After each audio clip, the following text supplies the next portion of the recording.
Primer domingo de Cuaresma. Marcos capítulo 1, versículos 12 al 13. Dice así el Evangelio. Enseguida el Espíritu lo llevó al desierto, donde estuvo 40 días y fue tentado por Satanás.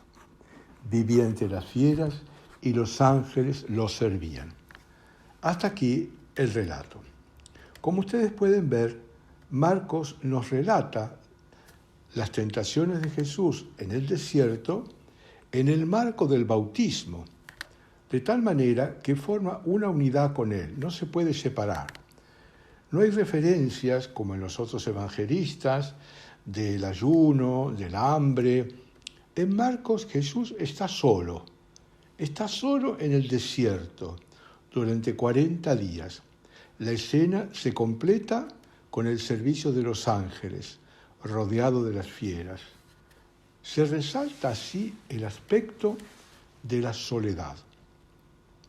En Marcos, la tentación se prolongará durante 40 días en el desierto, en un largo enfrentamiento con Satanás, del que, por otra parte, no se nos ofrecen otros detalles. En los relatos de Marcos, de Lucas y Juan, en los relatos de Mateo, Lucas y Juan, se nos ofrece el contenido de las tentaciones. Marcos, por el contrario, no nos dice absolutamente nada. Dejamos de lado el bautismo y solo, como nos propone el texto, nos centraremos en las tentaciones. Marcos ha querido, al narrar el bautismo de Jesús, nuestro propio bautismo. El bautismo de Jesús es el que inaugura tu bautismo, mi bautismo. Marcos introduce en sus relatos de las tentaciones diciéndonos inmediatamente el Espíritu, es decir, el Espíritu Santo, lo llevó al desierto, donde fue tentado por Satanás. Inmediatamente. El verbo parece decirnos que fue impulsado de manera fuerte, pero no violenta. El Espíritu que había descendido sobre Jesús inmediatamente lo empuja al desierto. Su intención es narrar la continuidad entre el bautismo y la lucha contra el mal. No hay espacio de tiempo entre un acontecimiento y el otro. Los dos son una unidad, pues son el acontecer de la existencia cristiana, como lo fue en Jesús el Cristo. Todo lo que sucedió en el bautismo fue como un revestimiento de fuerza y de proclamación de aquel que tenía que salir a luchar contra el enemigo de Dios, y por lo tanto contra el enemigo de cada hombre, de la humanidad, para llevarlo a la derrota. No hay que perder el tiempo. El mismo Espíritu de Dios lo lleva al combate. El relato está cargado de imágenes plásticas y vivas. Describe la situación existencial de Jesús y también la nuestra. Está solo en el desierto. Las fieras y los ángeles le sirven mientras es tentado por Satanás. Se revive aquí la imagen de Adán en el Antiguo Testamento, sobre todo en los escritos rabínicos. Le sirve a Marcos de una fuente inspiradora para poder darnos más profundidad al relato. Estas fuentes describen la condición de la humanidad en su bipolaridad varón-mujer. De la misma manera, se trata de la condición existencial, paraíso, símbolo metafórico de lo que Dios ha querido existencialmente para la persona humana, para vos y para mí. El hombre es querido por Dios en perfecta armonía, vínculos planificantes entre el cielo, los ángeles y la tierra, representados aquí por los animales. ¿Vieron? Les sirven los ángeles y las fieras. Es decir, hay una perfecta armonía, como llevándonos a la metáfora del paraíso. El Génesis nos dirá una triple armonía interpersonal del hombre, varón, mujer, con Dios, entre ellos y con la creación que se les somete y les sirve. Pero el relato de Marcos nos habla ya no del paraíso, sino en primer lugar del desierto. El escenario donde se despliega la existencia humana ya no es el paraíso, sino el desierto. Otra metáfora donde los poderes malignos atacan al hombre, donde lo antidivino, pero también la presencia de Dios está allí, en esta, diría yo, como una relación dialéctica. Allí estuvo, notemos el presente histórico. En los relatos judíos, Adán es servido por los ángeles. No el relato del Génesis, sino los relatos rabínicos. Adán es servido por los ángeles, quienes le ofrecen un alimento celestial, la vida, con mayúscula, en proceso de ir siendo cada día más imagen de Dios. Este es el alimento que le ofrece. Notemos que alimento que se le ofrece cada día se le va ofreciendo este alimento. Ese alimento es para Jesús, ¿qué cosa? La voluntad de Dios. Yo tengo, dirá en el Evangelio de Juan, a los discípulos, otra comida. Mi comida y mi bebida es hacer la voluntad de Dios. Pero nuestro relato es realista. Ya no se trata del paraíso, sino de esta realidad que la humanidad, todos y cada uno, en mayor o menor medida, de libertad y de responsabilidad, hemos construido desde el pecado, es decir, desde la ruptura frontal con Dios y por lo tanto con el otro y con la naturaleza. Situación que se actualiza, basta mirar los diarios, escuchar las noticias, mirar las redes, se actualiza constantemente, no solo a nivel de nuestras relaciones personales, sino sociales y culturales. Ahí están también estas fuerzas desintegradoras, deshumanizadoras, lo antidivino, lo antihumano. Diría algún filósofo, la nada, el mal actuando constantemente como tentación. Estamos ante la descripción perfecta de la condición humana y de la libertad responsable, que en cada situación se nos presenta y debemos elegir y responder, o bien en obediencia a la voluntad de Dios cada día y en cada instante, o bien por los antivalores que destruyen nuestra existencia y la existencia de los demás.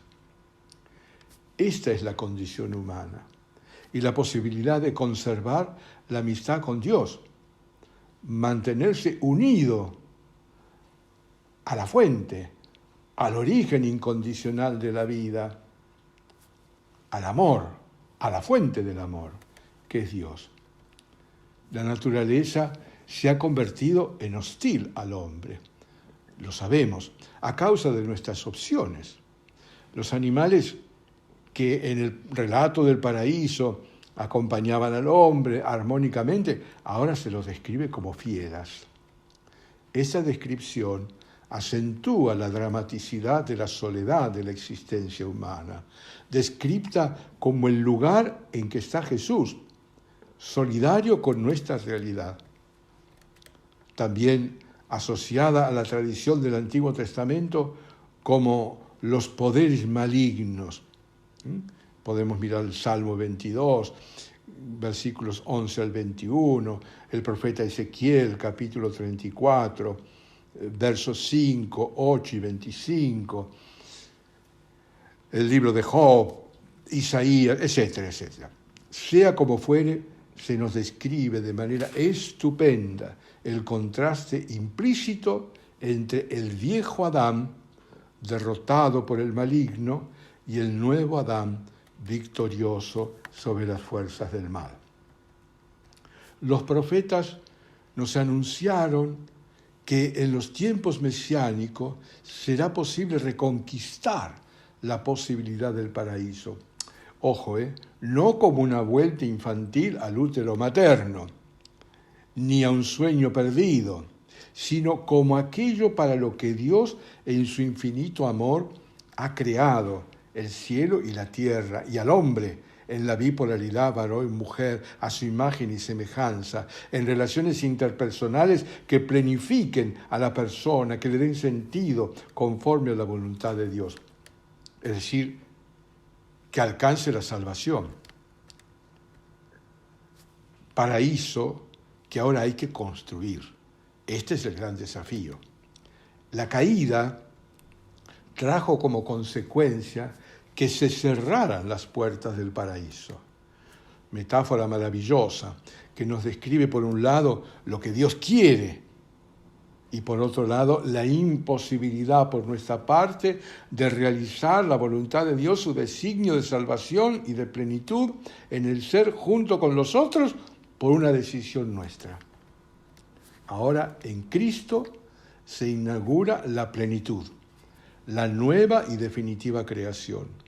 Ahora en Cristo es posible, ha llegado la época final, lo que algunos llaman el octavo día.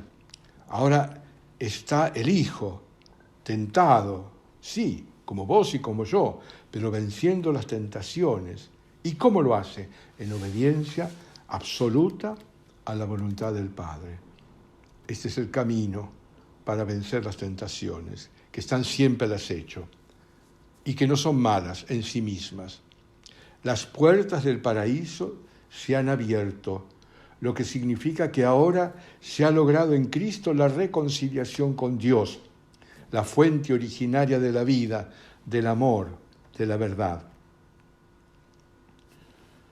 En la primera tentación, allá en el paraíso, Satanás sedujo, engañó, logró frustrar las posibilidades de la humanidad de llegar a ser lo que Dios ha querido, al crearlo, sometiéndolo ¿qué? Al temor de la muerte, es decir, a la nada, como horizonte existencial, como nos dice la carta a los Hebreos.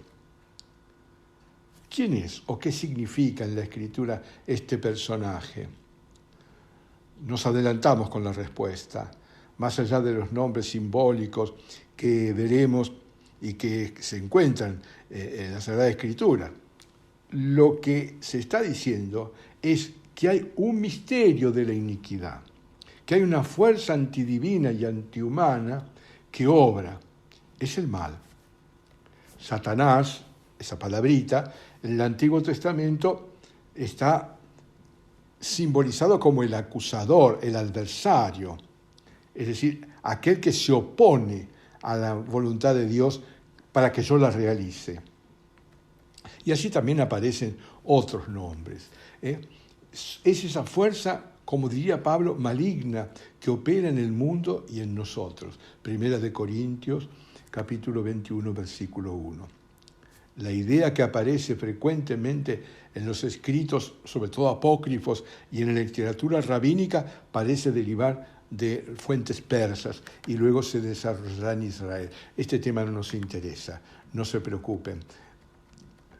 Marcos nos muestra la vida de Jesús como un estar continuamente asediado, como vos y como yo, por las tentaciones.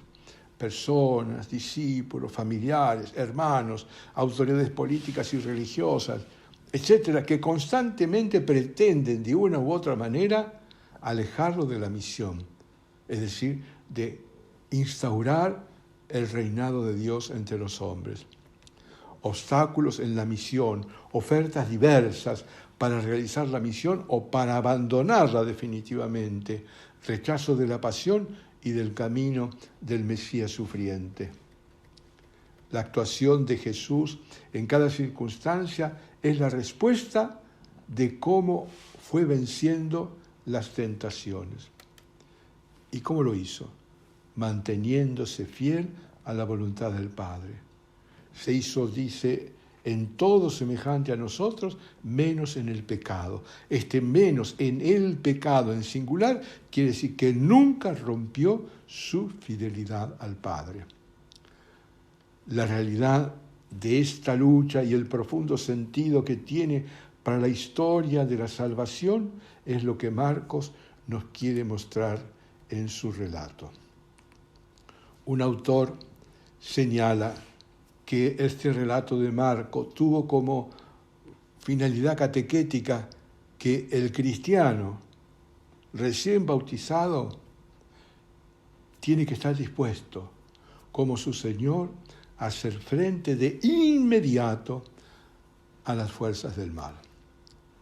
Querido hermano, querida hermana, en este tiempo de gracia que hemos comenzado el miércoles de ceniza, se nos invita a la conversión, a la fe confianza, a la conversión en revisar qué cosas y actitudes, qué manera de pensar y de ver debo cambiar para tener los mismos sentimientos de Cristo, para tener esa fe y adherirme a Jesús y seguirle, confianza en Él y en su palabra, que son espíritu y vida. Una pequeña observación. El día que nos impusieron la ceniza había dos formas. Una era conviértete y cree en el Evangelio, y la otra, que es la tradicional, ¿no? Recuerda que eres polvo y al polvo volverás.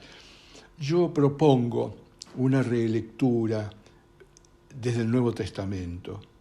Recuerda que fuiste tomado de la tierra, pero que estás lleno del Espíritu Santo y que tu destino es la salvación eterna, es la Pascua, es la liberación, que vamos a celebrar todos juntos. Que con su divino Hijo les bendiga la Virgen María, en el nombre del Padre, del Hijo y del Espíritu Santo. Nos vemos en la próxima.